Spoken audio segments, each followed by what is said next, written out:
Listen to the telephone conversation between a student and the owner of a paragliding school and answer the questions 1 to 7. Now you have some time to read questions 1 to 7.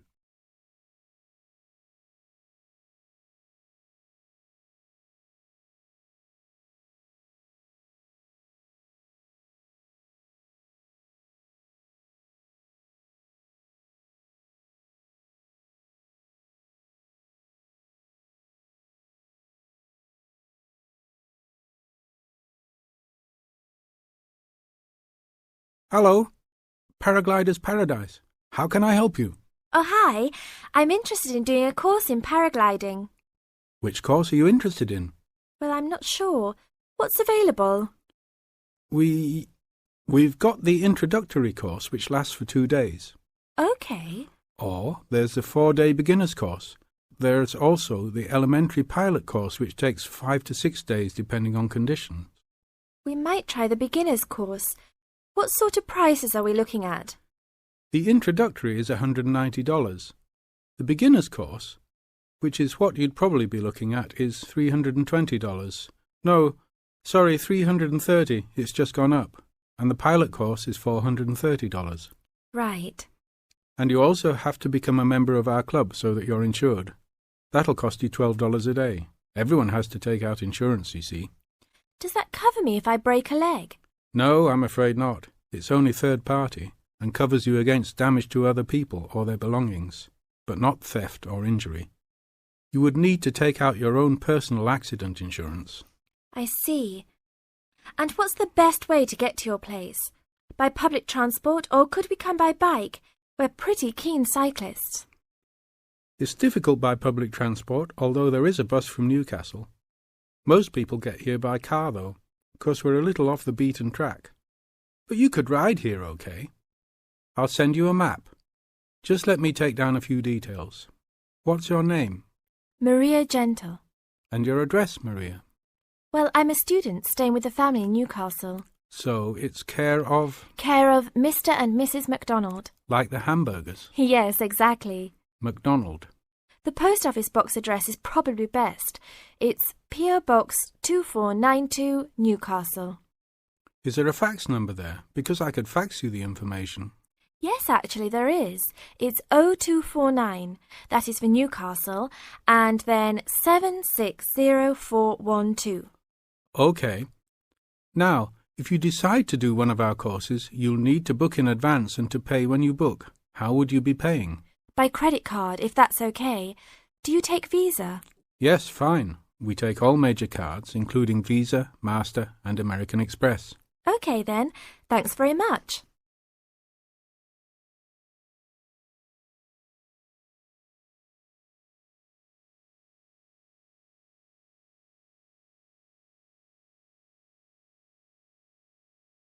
As the conversation continues, answer questions 8 to 10.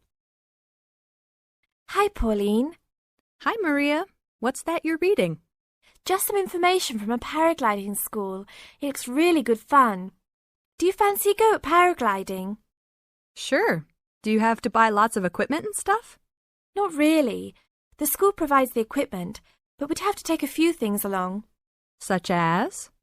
Well, it says here, clothes wear stout boots, so no sneakers or sandals, I suppose.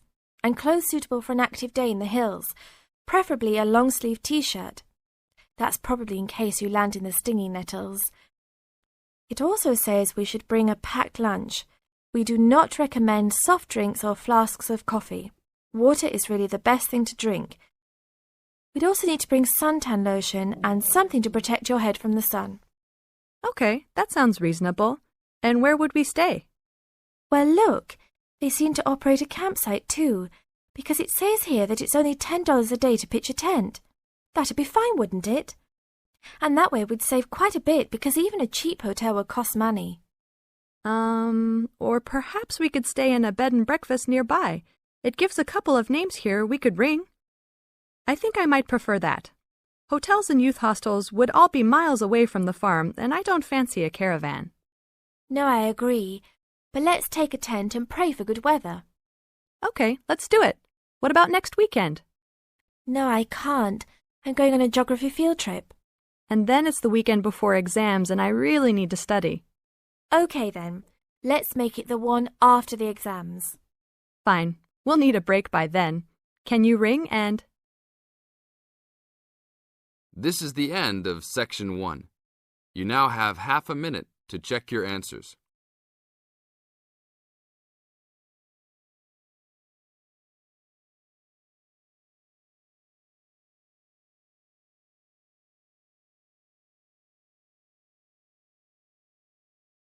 Section 2.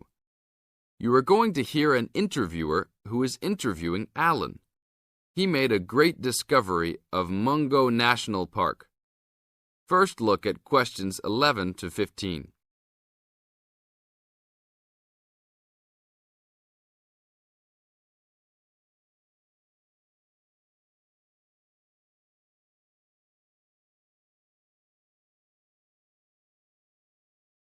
As you listen to the first part of the interview, answer questions 11 to 15. An event occurred in 1996 over a period of 3 days that attracted considerable attention at the time and led to a new find in Mungo National Park, which is the focal point of the Willandra Lakes World Heritage Area in New South Wales, Australia. I talked to Alan Moore, the organizer of this trip, about his experience. Alan, what was the purpose of your trip? Well, as you know, I love the outback and lead tours of people wanting to go into more remote parts of the country. However, I thought it was time for me too to have a holiday. So I packed up my family and we went to Mungo National Park. Why did you choose this location? It holds a record of Aboriginal life stretching back over 40,000 years. And of course, I wanted my young kids to be amazed by the main feature of the park, the remarkable Walls of China, as they're called, where wind and water erosion have exposed this long history. I see. What was the weather like? It was unusual for that time of year. The rain was just one continual downpour after another. We were always soaked to the skin. So we decided to cut our holiday short and only stayed 3 days in the end. However, it was eventful. The obvious problem was to get back to the nearest town, a small place called Burunga. But the dirt roads out there are always impassable after rain, so we settled down for a long, wet wait in the park. We didn't really mind because the scenery was so interesting. However, the kids wandered away without our noticing, and eventually we realized they must be lost. So we used our two-way radio to contact the park rangers and the police, and a helicopter was sent. Luckily, the kids were found within a few hours, but they'd made an important discovery.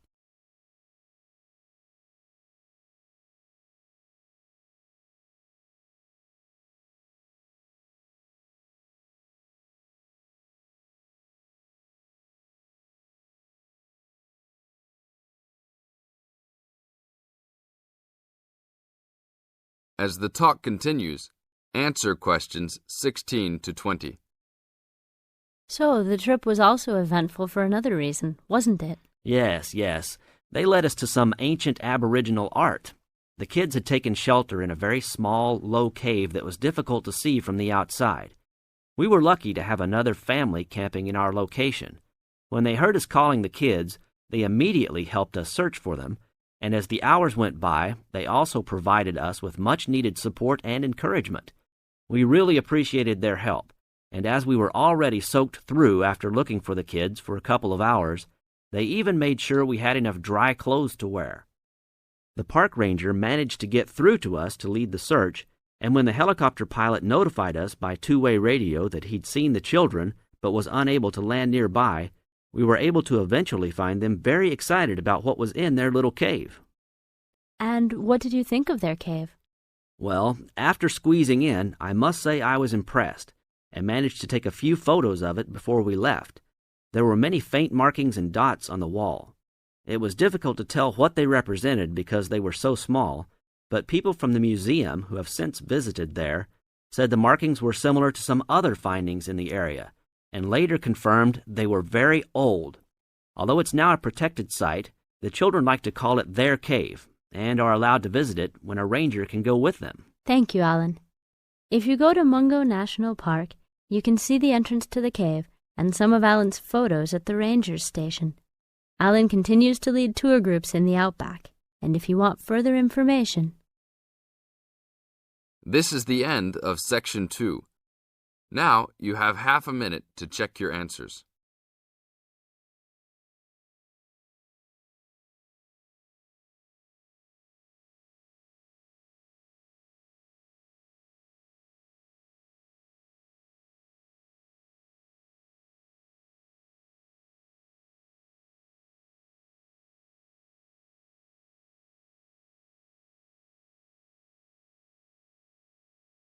We're going to hear a conversation between Sally and Ben. They are new college students. You now have some time to read questions 21 to 25.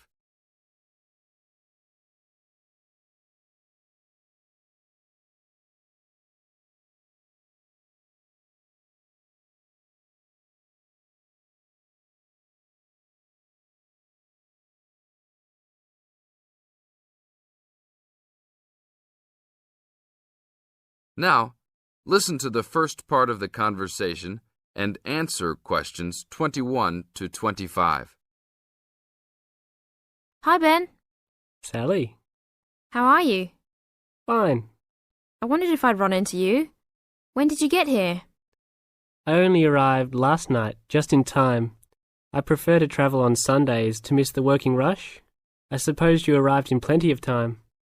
Oh, I've been here for 4 days now, so it must have been Thursday that I arrived. I like to have a good chance to look around and settle in. I should have come earlier too. I'm hoping to get a part-time job. Well, you've no time today, I suppose. Do you still plan to be an architect? Yes, it's what I've always wanted to do. And you were planning to do economics, weren't you? Yes, I was, but now I've decided on psychology instead. How many textbooks do you have to get? I've been given this long list, and I'm sure they'll cost a fortune. See? That looks a lot. It's longer than my list. Well, it's 14 all told. So I might use library copies instead of buying some of them. What about you? I'll probably buy the whole lot of mine because I only have 5 on my list, although I'm sure there are many more I'll have to read. Luckily, we don't have to read them all straight away. Have you got your class timetable yet? It came with the book list. When do your lectures start? Tuesday. That's tomorrow. How about yours? Oh, I've got an extra day, the day after yours start. Now you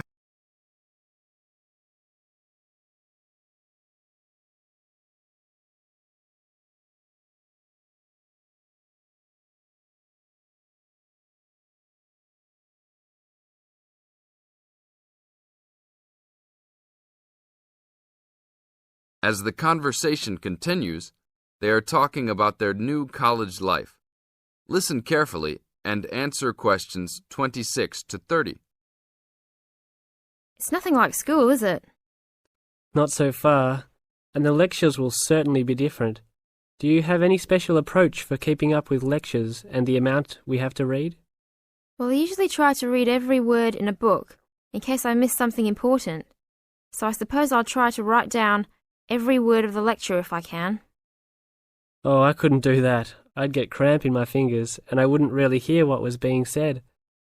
I usually skim a book when I read, and underline key parts, so I guess I'll try to make notes on the main points of the lecture.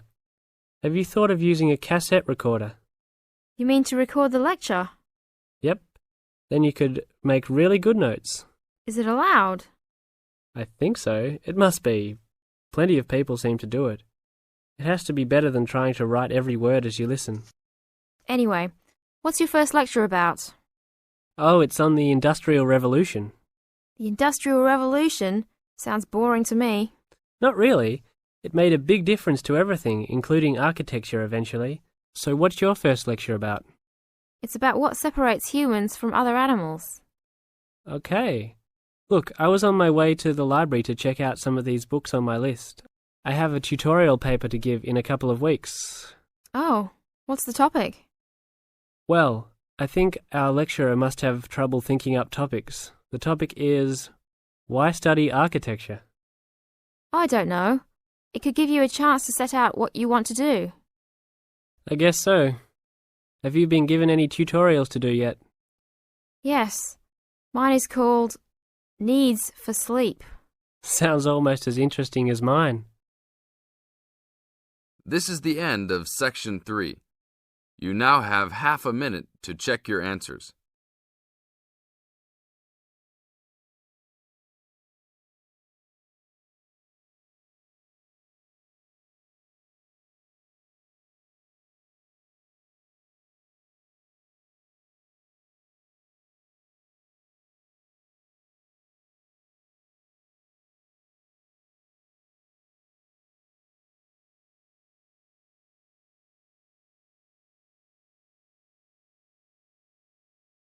Now turn to Section 4. Section 4. In this section, you are going to hear a talk introducing the courses and entry requirements of the Department of Psychology. You now have some time to look at questions 31 to 35.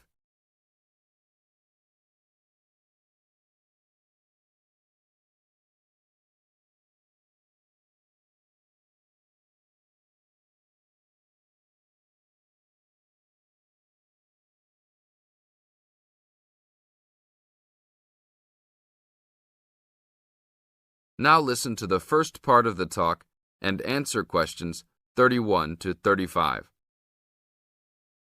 Good morning and welcome to the Department of Psychology's Information Day for new and intending students. I'm the head of the department and today we plan to give you a clear idea of the main courses we offer, their entry requirements, duration, and the types of jobs you might obtain after gaining these qualifications. During the course of the day, I hope you will take the opportunity to talk to staff and attend information sessions for particular courses that may interest you. Some of these courses are open to school leavers, but some have particular entry requirements, so it is important to note these. Firstly, the Certificate in Psychology is offered as a 6-month course for those wanting a general introduction to the subject for personal or work-related purposes. There are no specific entry requirements. At undergraduate diploma level, we provide a 1-year diploma in psychology course designed for those already in employment whose work and previous training is not in psychology. There are no particular entry requirements, and students in this course usually take it to help them progress into their careers. For a major in psychology, we offer a 3-year degree course called a Bachelor of Arts, after which students can go on to take other courses if they want to specialise in psychology. The only requirement for this course is the usual undergraduate admission to university. Now, for the more specialised courses in psychology, we offer a master's degree to be taken over 18 months. This can be by research or coursework, but entry to this programme is only through first gaining a degree in psychology. That means you must have a degree majoring in psychology. And lastly, for those wanting clinical qualifications at postgraduate level, we offer a diploma in clinical psychology over a 12-month period, usually called Clinical Psychology Diploma, for short. The minimum entry requirement for this programme is an appropriate honours degree. Now look at questions 36 to 40.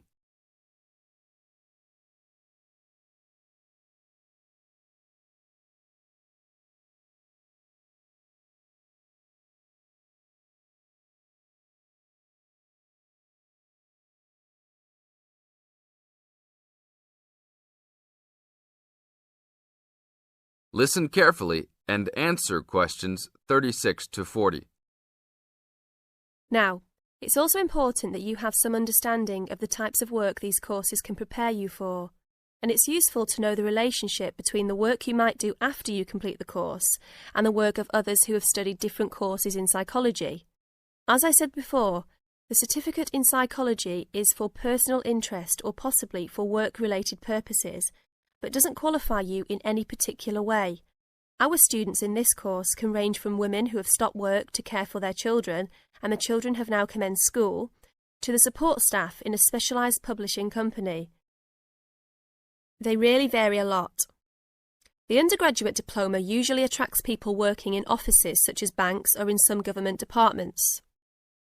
If you gain a degree with a major in psychology, again, you are not professionally trained, but this could enable you to undertake further training to obtain professional qualifications, or it might just be part of a first degree that will help you to get a good job that doesn't require particular specialisation at that stage.